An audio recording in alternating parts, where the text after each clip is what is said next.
In the year 2247, humanity had finally reached the stars. After centuries of dreaming and decades of effort, Earth's first interstellar fleet prepared to venture into the vast unknown. The fleet was small, only 5 ships, but it carried the hopes of billions. Leading this tiny armada was Captain Daniel Carter, a man known for his calm demeanor and sharp mind. At his side was Lieutenant Olivia Hayes, a skilled navigator with a knack for solving problems under pressure. Together, they represented humanity's best chance to make an impression on the galaxy. The destination was Krylos Prime, the heart of the Krylos Dominion, a coalition of advanced alien civilizations. Humanity had been invited to present itself as a candidate for membership in their galactic council. It was an opportunity too good to pass up, but not everyone was thrilled about Earth's arrival. News of humanity's fleet had already spread across the stars, and laughter followed in its wake. Compared to the massive armadas other species boasted, Earth's contribution seemed laughably insignificant. As the fleet approached Krylos space, the crew aboard the flagship, the Eagle's Resolve, could feel the tension growing. Captain Carter stood on the bridge, staring out at the endless expanse of stars. He knew what others thought of them. He had read the reports, intercepted the transmissions, and heard the mocking comments from ambassadors of other species. 5 ships, is that all they have? One alien diplomat had sneered during a broadcast. Yet Daniel didn't let it bother him. He believed in humanity's ability to adapt and overcome. That belief was what kept him focused. Lieutenant Olivia Hayes, however, wasn't so sure. She paced the bridge, her brow furrowed in thought. "Sir," she said, breaking the silence, "we're walking into a lion's den. They're already laughing at us. How do we prove we belong here?" Daniel turned to face her, his expression calm but firm. "We don't have to prove anything. Not yet. Let them underestimate us. Sometimes, being underestimated is the best advantage you can have." Olivia nodded, though she still felt uneasy. She glanced at the communications console, where Emma Lewis, the ship's communications officer, was monitoring incoming messages. Emma was young but sharp, and she had already picked up on something troubling. "Captain," she said hesitantly, "I've intercepted some encrypted chatter. It seems like certain factions aren't happy we're here. There's talk of sabotage." Daniel's jaw tightened. Sabotage wasn't unexpected, but hearing it confirmed made the stakes feel even higher. "Keep monitoring," he instructed, "and let me know if anything changes." The fleet continued its journey, drawing closer to Krylos Prime with each passing hour. On board, the crew worked tirelessly to prepare for their arrival. Ryan Foster, the chief engineer, double-checked every system on the Eagle's Resolve. He was a practical man who preferred machines to people, but even he felt the weight of what they were about to do. "If we mess this up," he muttered to himself as he worked, "we'll be the laughingstock of the galaxy." Meanwhile, Nathan Cole, the intelligence analyst, pored over data about the Krylos Dominion. He was determined to learn everything he could about their hosts and potential enemies. Nathan wasn't the most social person, but his analytical skills made him invaluable. As he studied the information, he noticed patterns that hinted at internal divisions within the Dominion. Some factions seemed eager to welcome humanity, while others viewed them as a threat. Nathan filed away these observations, knowing they might come in handy later. Finally, the fleet entered orbit around Krylos Prime. The planet below was a dazzling sight, its surface covered in sprawling cities and shimmering energy grids. Alien vessels of all shapes and sizes surrounded them, dwarfing the human ships. General Torkin, a towering alien commander with a reputation for arrogance, hailed the fleet. His voice boomed over the comms. "So this is humanity's great achievement. 5 little ships. How quaint." Daniel didn't rise to the bait. Instead, he responded with quiet confidence. "Size isn't everything, General. We're here to contribute, not compete." Torkin chuckled, clearly unimpressed. But as the transmission ended, Daniel allowed himself a small smile. He knew the real test was just beginning, and humanity was ready. The human fleet landed on Krylos Prime, and the crew stepped out into a world unlike anything they had ever seen. Towering structures made of shimmering metal stretched high into the sky, glowing faintly with an inner light. The air was filled with the hum of alien machinery and the chatter of countless voices speaking in languages that sounded strange to human ears. Captain Daniel Carter led his team down the ramp of the Eagle's Resolve, flanked by Lieutenant Olivia Hayes and Emma Lewis. They were met by a group of alien officials who looked at them with thinly veiled disdain. Ambassador Vrax, a tall, insect-like creature with sharp mandibles, stepped forward. His voice crackled through a translator device as he spoke. "So this is Earth's finest. You bring 5 ships and call it a fleet. How amusing." Laughter rippled through the crowd of aliens gathered around them. Some pointed at the humans, while others whispered among themselves. Daniel kept his expression neutral, refusing to let their mockery get to him. He nodded politely and said, "We may not have the largest fleet, but we come in peace and with a willingness to learn. Humanity values cooperation over competition." Vrax tilted his head, clearly unimpressed. "Cooperation? What can you possibly offer us? Your technology is primitive compared to ours. Your ships are tiny. Even your people seem fragile." Olivia clenched her fists at the insult, but she forced herself to stay calm. She knew losing her temper would only make things worse. Instead, she stepped forward and said, "Appearances can be deceiving. Humanity has faced challenges far greater than you might imagine. We've survived wars, plagues, and natural disasters. If nothing else, we're survivors." This statement drew murmurs from the crowd. Some aliens seemed intrigued, while others remained skeptical. General Torkin, a hulking figure with thick armor and glowing red eyes, crossed his arms and sneered. "Survivors, you say? Let's see if you can survive what comes next." Before Daniel could respond, the group was ushered into a large auditorium where a series of tests awaited them.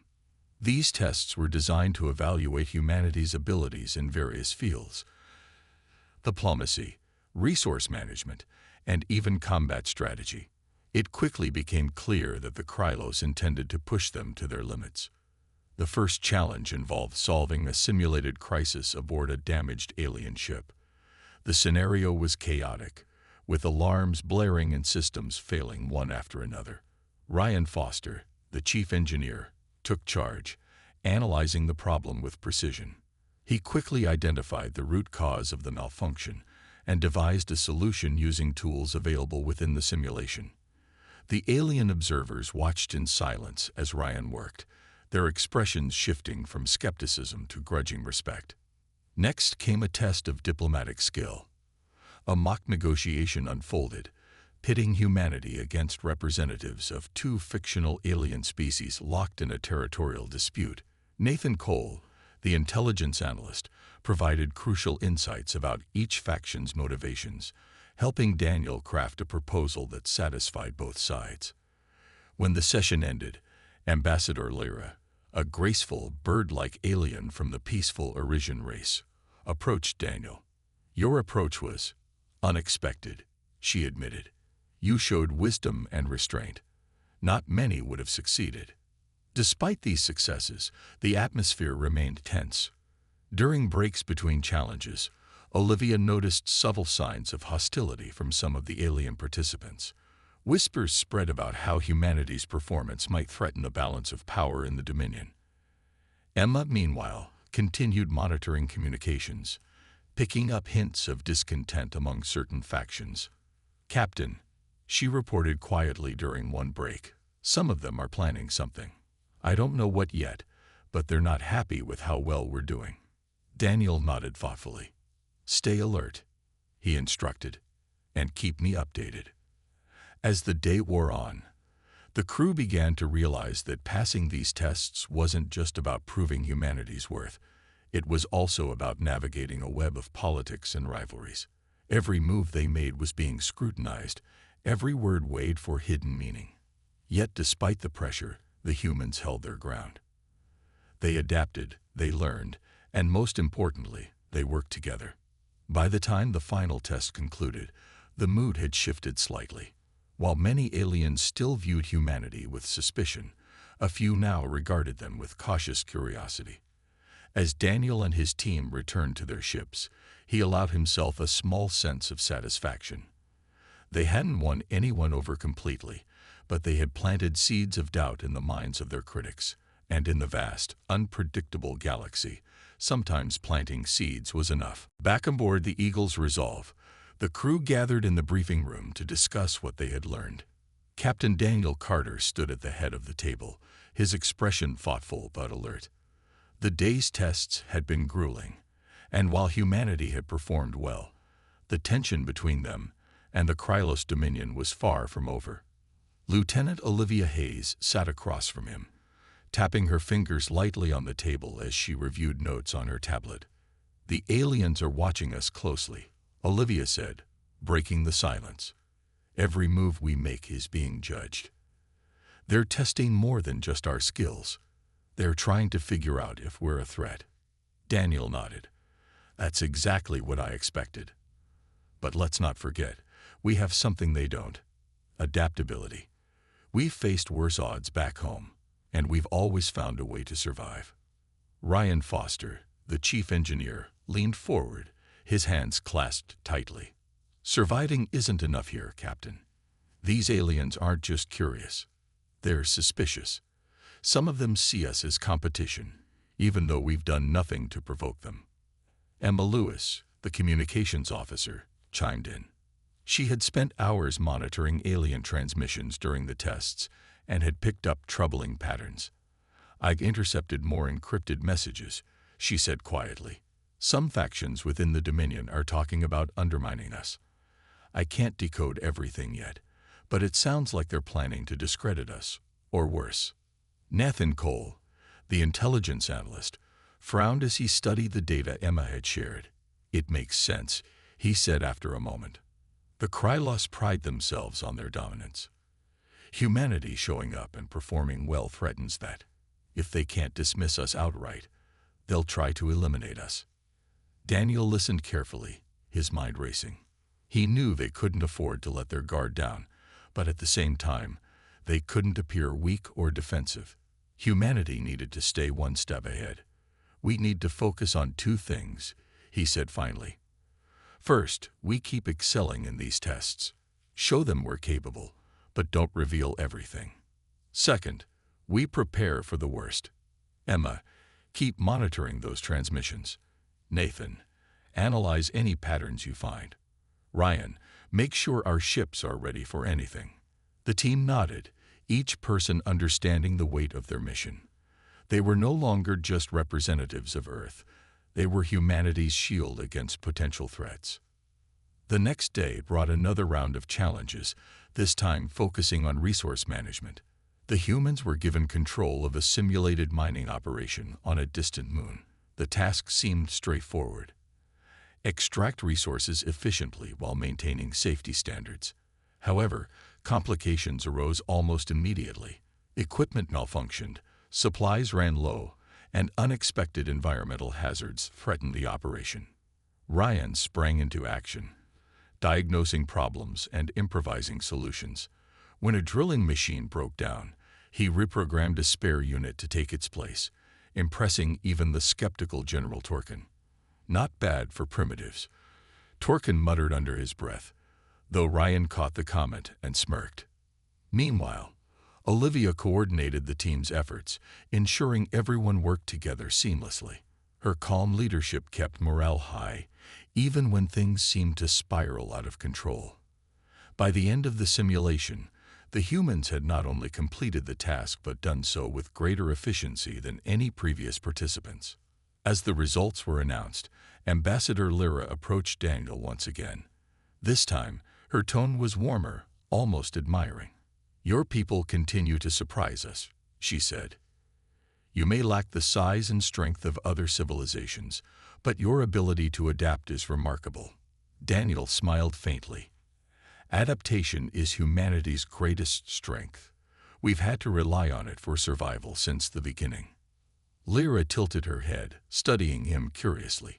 And yet there are those who fear what they cannot understand. Be careful, Captain. Not everyone here values cooperation. Her warning lingered in Daniel's mind as he returned to the ship. He knew the challenges ahead would be even tougher. But for now, humanity had proven it could hold its own, even among giants. The mood aboard the Eagle's Resolve shifted as the crew prepared for another day of tests. Captain Daniel Carter stood on the bridge, staring at the glowing orb of Krylust Prime through the viewport. The planet was beautiful, but its beauty masked a web of tension and hidden agendas. Humanity had earned some respect, but Daniel knew the aliens weren't ready to fully accept them. He also knew their challenges were far from over. Emma Lewis approached him, her face pale with worry. "Captain," she said softly, "I found something disturbing in the intercepted transmissions. Some factions are planning to sabotage us during the next simulation. They're talking about creating a failure that will make us look incompetent or dangerous." Daniel's jaw tightened.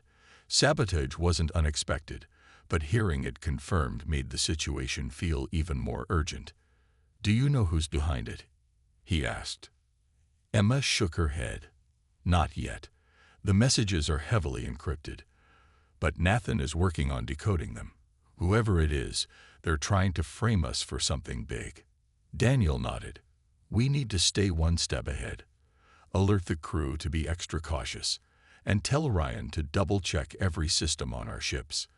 If they're planning something, we can't afford any weaknesses." As Emma hurried off, Olivia Hayes joined Daniel on the bridge. She had overheard the conversation and looked troubled. "Sir, if they're planning sabotage, it could ruin everything we've worked for. What's our plan?" "We adapt," Daniel replied firmly. "We've faced worse odds before. Right now, we focus on the next test and show them we're not easily shaken. If they try something, we'll handle it. Together." The next challenge was announced later that day. A large-scale combat simulation involving multiple alien fleets and humanity's tiny armada. The goal was simple: coordinate an attack against a simulated enemy force. However, the rules allowed for friendly fire, meaning alliances could shift unpredictably. It was a test of strategy, trust, and quick thinking. As the simulation began, the human fleet maneuvered carefully, staying close to the larger alien ships. Ryan Foster monitored every system, ensuring their vessels remained operational despite the chaos around them. Nathan Cole analyzed the movements of other fleets, looking for signs of betrayal. Sure enough, halfway through the exercise, several alien ships suddenly turned their weapons on the humans. "Captain, we're under attack," Olivia shouted, her voice tense but controlled. "I see it," Daniel replied. He quickly assessed the situation. The attacks weren't part of the official simulation. They were deliberate attempts to isolate and destroy the human fleet. "Ryan, divert power to shields. Nathan, find out who's coordinating this. Olivia, signal the other fleets. Let them know what's happening." The crew sprang into action. Ryan rerouted energy to reinforce the Eagle's Resolve's defenses, while Nathan pinpointed the source of the rogue commands, a faction led by General Torkin. Olivia broadcast a message to all participants, exposing the sabotage attempt. Her voice was calm but firm as she addressed the assembled fleets. "This isn't part of the simulation. We're being targeted unfairly. Stand down, or you'll regret siding with betrayal." For a moment, confusion rippled through the battlefield. Then, to everyone's surprise, Ambassador Lyra's fleet moved to defend the humans. Her ships formed a protective barrier around the Eagle's Resolve, shielding it from further attacks. "Enough of this," Lyra declared over the comms. "Sabotage has no place in these trials. Let honor guide your actions." The sudden alliance threw the saboteurs off balance. Without support, their attacks faltered, and the simulation ground to a halt. When the dust settled, the gathered aliens turned their attention to General Torkin, whose involvement in the sabotage became clear. Torkin growled in frustration but couldn't deny the evidence. Ambassador Vrax stepped forward, his mandibles clicking angrily. This is unacceptable. Humanity may be weak, but they have allies. Attacking them dishonors us all. Daniel watched silently as the aliens argued among themselves. Though the danger had passed for now, he knew the real battle was just beginning. Humanity had proven it could hold its own, but earning true trust would take much more. The aftermath of the combat simulation left the Krylos Dominion in disarray. General Torkin's attempt to sabotage humanity had backfired, exposing deep divisions within the coalition. Some factions, like Ambassador Lyra's Arisians, openly supported humanity, while others remained hostile or indifferent. Captain Daniel Carter stood on the bridge of the Eagle's Resolve, watching as alien ships withdrew from the area. The tension was thick, and he knew the situation was far from resolved. Lieutenant Olivia Hayes entered the room, her expression grim. "Captain," she said, "we've been summoned to a council meeting. They want answers, and they want them now." Daniel nodded. "I expected this. Let's go. But remember, we don't need to justify ourselves. We were the victims here, not the aggressors." As they prepared to leave, Emma Lewis approached them, holding a tablet. "Sir," she said hesitantly, "I've decoded more of the intercepted messages. There's talk of escalating the conflict. Some factions are pushing for stronger action against us." "Stronger action?" Olivia asked sharply. "What does that mean?" Emma hesitated before replying. "It's unclear, but it doesn't sound good. They're discussing whether humanity should even be allowed to stay in Krylos space." Daniel's jaw tightened.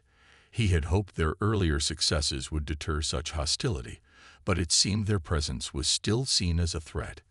"Keep monitoring those transmissions," he instructed Emma, "and let me know if anything changes." The human delegation arrived at the council chamber, a massive domed room filled with representatives from various alien species. The air buzzed with whispered arguments and accusations. Ambassador Vrax stood near the center, his sharp mandibles clicking angrily as he spoke to other leaders. General Torkin loomed nearby, his glowing red eyes fixed on the humans with undisguised hatred. Ambassador Lyra stepped forward as Daniel and his team entered. Her voice rang out clearly, silencing the room. "Enough of this chaos," she said. "Humanity has proven its worth time and again. Attacking them was unjustified and dishonorable. If we wish to maintain any semblance of unity, we must address this matter fairly." Vrax sneered. "Fairly? They are outsiders who know nothing of our ways. Their presence disrupts the balance of power." And yet, Daniel interjected calmly, "We have done nothing to provoke you. Your own actions have shown your true intentions. If you fear humanity, then perhaps you should ask yourselves why." His words sparked outrage among some of the aliens, but others seemed to consider them. Lyra nodded approvingly. "He speaks the truth. Humanity deserves a chance to prove itself, not judgment based on fear." General Torkin growled. "Prove themselves. By causing division. By turning allies against each other. This is unacceptable." Before the argument could escalate further, another voice cut through the chaos. It belonged to an older alien named Counselor Zinn, a respected leader of the Krylos Dominion. His tone was measured but firm. "Enough," he said. "This squabbling solves nothing. Humanity will remain under observation. A formal investigation will determine the truth behind these events." Daniel bowed slightly, showing respect. "We welcome any fair investigation, but I urge you all to remember, humanity came here in peace. We seek cooperation, not conflict." The council adjourned shortly after, leaving the humans to return to their ships. Back aboard the Eagle's Resolve, the crew gathered in the briefing room to discuss what had happened.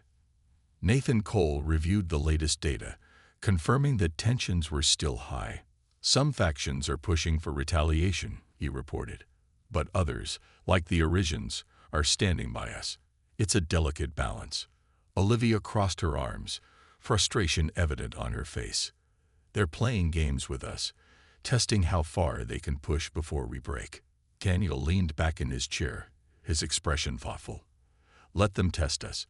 Every challenge we face only strengthens our position. We adapt, we endure, and we show them what humanity is truly made of. As the meeting ended, Daniel stared out the viewport once more. The stars stretched endlessly before him, a reminder of how much was at stake. Humanity had come too far to back down now. Whatever came next, they would face it together. The days following the council meeting were tense. Humanity's small fleet remained docked near Krylos Prime, under constant observation. Captain Daniel Carter spent most of his time in the Eagle's Resolve's command center, reviewing reports and strategizing with his crew. The investigation into the sabotage attempt had begun, but progress was slow. Alien officials seemed more interested in arguing among themselves than uncovering the truth. Lieutenant Olivia Hayes stood beside Daniel, her eyes scanning the screens filled with data. "Sir," she said quietly, "this is getting us nowhere. Every time we try to move forward, someone blocks us. It feels like they're stalling." Daniel nodded. "They're buying time, probably to decide what to do with us next. But we can't just sit here and wait. We need to take control of the situation." Ryan Foster, the chief engineer, entered the room, wiping grease from his hands. "Control might be harder than we think," he said. "I've been running diagnostics on our ships. Someone tampered with the systems while we were at the council meeting. Nothing major, but enough to slow us down if we needed to act quickly." Emma Lewis, the communications officer, looked up from her station. "That's not all. I intercepted another message. This one mentions a vote, a decision about whether humanity should stay or leave Krylos space. They're planning to make it official soon." Daniel frowned. A vote meant their fate rested in the hands of aliens who barely understood them, and many of whom didn't trust them. "We need allies," he said firmly. "Lyra's faction supports us, but that's not enough. We have to find others who see value in humanity." Nathan Cole, the intelligence analyst, leaned forward. "I've been studying the factions. Some are neutral, not openly hostile, but not supportive either. If we can convince them to side with us, it could tip the scales." Olivia nodded. "It's worth a shot. But how do we reach out without making things worse?" "We show them who we are," Daniel replied. "Not through words, but through action. Let's focus on demonstrating humanity's strengths, our adaptability, creativity, and determination."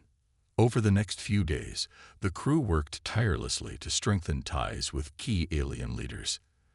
Daniel met privately with Ambassador Lyra, who agreed to help rally support for humanity. Meanwhile, Emma monitored communications, identifying neutral factions that might be swayed. Nathan analyzed their motivations, helping the team craft personalized appeals. One breakthrough came when Ryan discovered an issue with the environmental systems aboard an alien ship docked nearby. Without hesitation, he offered to assist, using human ingenuity to fix the problem quickly. The ship's captain, a gruff but fair-minded alien named Commander Jorek, was impressed. "Your people may be newcomers," he admitted, "but you have skills we could use." Encouraged by this small victory, the humans continued reaching out. Olivia worked closely with diplomatic teams from neutral factions, sharing stories of humanity's struggles and triumphs. She spoke plainly, avoiding grand speeches, and focused on building genuine connections. As the day of the vote approached, tensions reached a breaking point. General Torkin and his allies pushed hard for humanity's expulsion, accusing them of being a destabilizing force. But thanks to Lyra's efforts and the relationships forged by Daniel's crew, other voices began to rise in defense of Earth. During the final council session, Ambassador Lyra addressed the gathered leaders. "Humanity has faced challenges far greater than any of us can imagine," she said. "They bring something unique to the table, something valuable. To turn them away now would be a mistake." Her words carried weight, and several neutral factions shifted their stance, siding with humanity. When the vote was cast, the result was close, but humanity was allowed to stay. Back aboard the Eagle's Resolve, the crew let out a collective sigh of relief. They weren't fully accepted yet, but they had taken a crucial step forward. As Daniel said, the vote had gone in humanity's favor, but the crew of the Eagle's Resolve knew their fight wasn't over. The Krylos Dominion was still divided, and while some factions now supported Earth, others remained hostile. Captain Daniel Carter gathered his team in the briefing room to discuss their next steps. The air was heavy with a mix of relief and unease. "We've won this round," Daniel began, "but we're not out of danger yet. General Torkin and his allies won't give up easily. They'll look for another way to push us out." Lieutenant Olivia Hayes. The days after the demonstration brought a noticeable shift in the atmosphere. Humanity's modular ship designs had sparked curiosity and even admiration among many alien factions. For the first time, the crew of the Eagle's Resolve felt they were being taken seriously, not as weak newcomers, but as equals with something valuable to contribute. Captain Daniel Carter watched carefully as alliances began to form around them. Some aliens openly praised humanity's ingenuity, while others remained cautious, unsure how to handle this unexpected development. Lieutenant Olivia Hayes noticed the change too.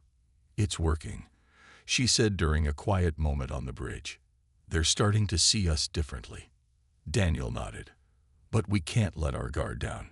Torkin and his allies are still out there, and they won't stop trying to undermine us." Emma Lewis, the communications officer, was monitoring transmissions more closely than ever.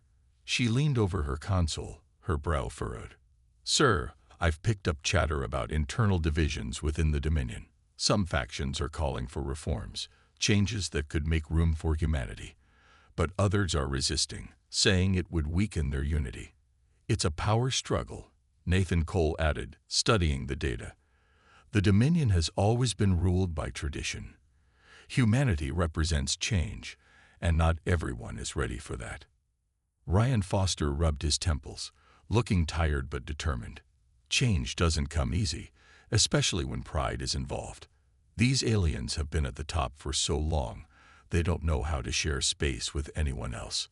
Despite the growing tensions, humanity's position improved steadily. Ambassador Lyra worked tirelessly behind the scenes, rallying support for Earth's inclusion.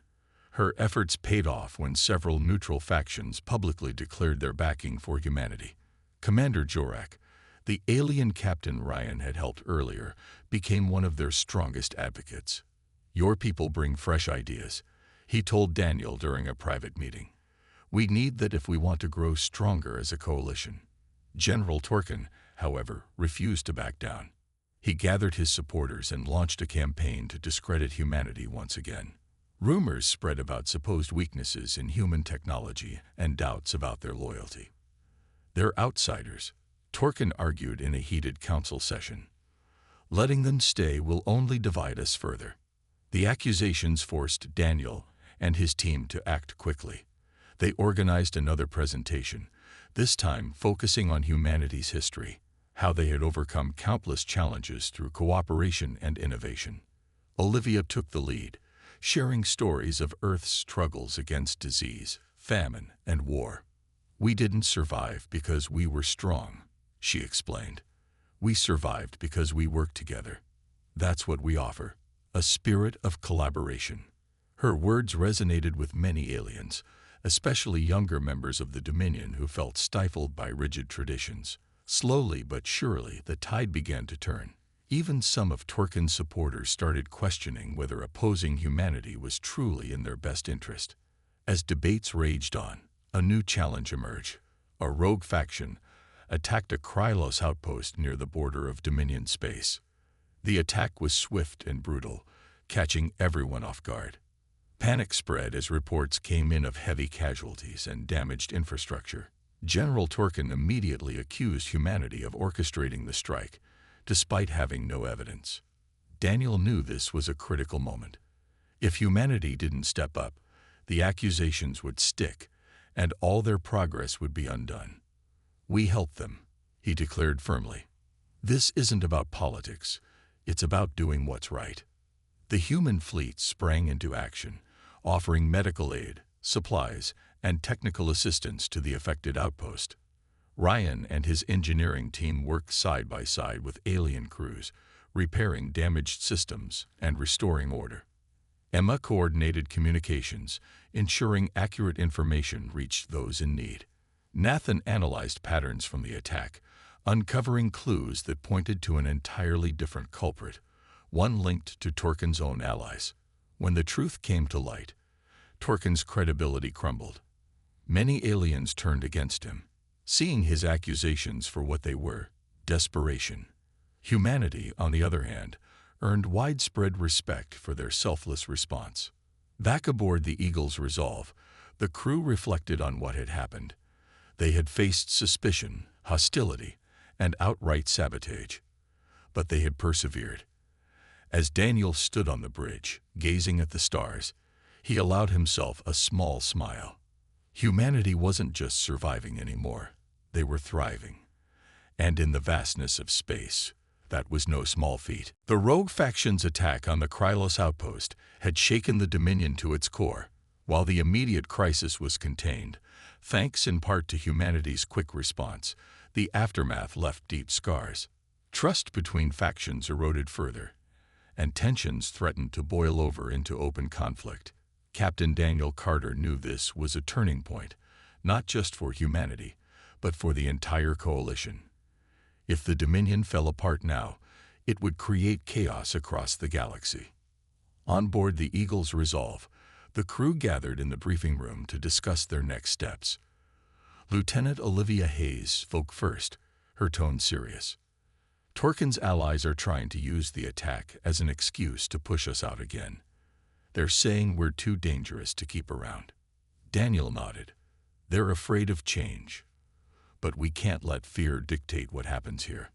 This is our chance to show them that humanity isn't just about surviving. We're about building bridges. Ryan Foster, the chief engineer, leaned forward. We've proven ourselves time and again. Maybe it's time we stopped reacting to their moves and started leading instead. Emma Lewis, the communications officer, looked up from her tablet. What do you mean by leading? I mean taking charge, Ryan replied. Offering solutions, not just waiting for problems to come to us. If we step up now, when they're struggling to recover, they'll see we're not just guests. We're partners. Daniel considered this carefully. It was risky, but he agreed it might be the only way to secure humanity's place in the Dominion. All right, he said finally. Let's propose a plan to stabilize the region. Something that shows we're willing to work with everyone, not just our supporters. Over the next few days, the humans worked tirelessly to craft a proposal. Nathan Cole, the intelligence analyst, studied data from the recent attack, identifying weak points in the Dominion's defenses. Olivia coordinated with Ambassador Lyra and other allies to gather feedback on potential strategies. Meanwhile, Ryan designed upgrades for both human and alien ships, emphasizing adaptability and teamwork. When the council reconvened, Daniel stood before the gathered leaders, his expression calm but resolute. The recent attack has shown us all how fragile peace can be, he began. But it's also shown us something else, that together, we are stronger. Humanity proposes a joint initiative to strengthen security along the Dominion's borders. By combining our resources and technologies, we can create a system that protects everyone, not just one faction. He then outlined the plan: modular defense stations capable of adapting to different threats, shared patrols involving ships from multiple factions, and regular communication channels to prevent misunderstandings. Holographic projections illustrated how the modular designs could integrate seamlessly with existing alien technology. The room fell silent as the aliens absorbed the proposal. Some looked skeptical, while others seemed intrigued. Ambassador Lyra was the first to speak. This is bold and ambitious, but it could work. Humanity has already demonstrated their ability to cooperate. Perhaps it's time we followed their example. General Torkin sneered. Cooperation with primitives. This is madness. Commander Jorak stepped forward, his voice firm. Madness or not, it's worth considering. The alternative is more attacks and more division. I say we give it a chance. One by one, other leaders voiced their support. Even some of Turkin's former allies admitted the plan had merit. By the end of the session, the Council voted to approve humanity's initiative, marking a historic moment for Earth's place among the stars. Back aboard the Eagle's Resolve, the crew celebrated quietly. They had taken a massive risk, putting themselves at the forefront of the Dominion's recovery efforts. But it had paid off. For the first time, humanity wasn't just tolerated, they were trusted. As Daniel stared out at the endless expanse of space, he felt a quiet sense of pride. The journey had been long and fraught with challenges, but they had risen to meet every obstacle. In the vastness of the galaxy, humanity was no longer seen as small or insignificant. They were seen as survivors, innovators, and peacemakers, a force to be reckoned with. And that, Daniel thought, was only the beginning. Months passed, and humanity's influence within the Krylos Dominion continued to grow. The joint initiative proposed by Captain Daniel Carter had transformed the region. Modular defense stations now dotted key areas along the Dominion's borders, their adaptable designs proving invaluable against new threats. Ships from different factions patrolled together, learning to trust one another through shared missions. For the first time in years, peace seemed possible, not just for humanity, but for all the species under the Dominion's banner. On board the Eagle's Resolve, the crew reflected on how far they had come. Lieutenant Olivia Hayes stood on the bridge, watching as alien vessels worked alongside their fleet. "It's strange," she said softly. "When we arrived, they laughed at us. Now, they're working with us like equals." Daniel nodded, a faint smile on his face. "They underestimated us. But sometimes, being underestimated is the best advantage you can have." Ryan Foster, the chief engineer, chuckled as he adjusted a control panel. "I never thought I'd see the day when aliens asked me for advice on ship design. And yet here we are." Emma Lewis, the communications officer, added, "It's not just about ships or technology. It's about showing them who we are. Humanity isn't perfect. We make mistakes. We argue. We struggle. But we also adapt. We learn. And we grow." Nathan Cole, the intelligence analyst, leaned back in his chair. "And now, they see that. They see that our strength isn't in numbers or size. It's in our ability to bring people together." The turning point came during a formal ceremony held on Krylos Prime. Leaders from across the Dominion gathered to honor those who had contributed to the recovery efforts. Daniel and his team were invited to attend. Their presence met with applause rather than mockery. Ambassador Lyra addressed the crowd, her voice filled with warmth. "Humanity has taught us something important, that unity is stronger than division. Their arrival may have been unexpected, but it was necessary. Together, we can build a future greater than any of us could achieve alone." General Turkin, though still bitter, remained silent.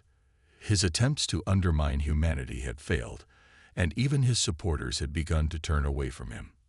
The Dominion was changing, evolving into something more inclusive, and humanity was at the heart of that transformation.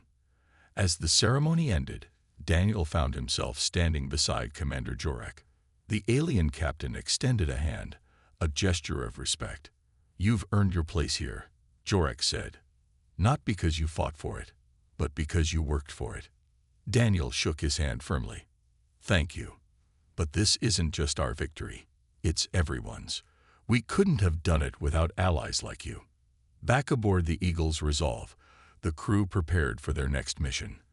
Though their initial journey had been focused on proving humanity's worth, they now had a larger purpose, helping to guide the Dominion toward a brighter future. Daniel addressed the crew one final time before leaving orbit. "We came here representing billions of voices," he said. "And though we arrived with a small fleet, we carried something far greater: hope. Hope that we could find a place among the stars. Hope that we could make a difference. And hope that, no matter the odds, we could thrive." The crew listened silently, each person feeling a deep sense of pride. They had faced ridicule, sabotage, and hostility, but they had persevered. In the end, they hadn't just survived. they had thrived. As the eagle's resolve soared into the vastness of space, Daniel allowed himself a moment of reflection. The galaxy was vast and unpredictable, full of challenges and wonders humanity had yet to discover. But one thing was certain: Earth was no longer an outsider. Humanity had claimed its place among the stars, and nothing would ever take that away. From that day forward, whenever someone mentioned humanity's tiny fleet, it wasn't with laughter or scorn, but with awe.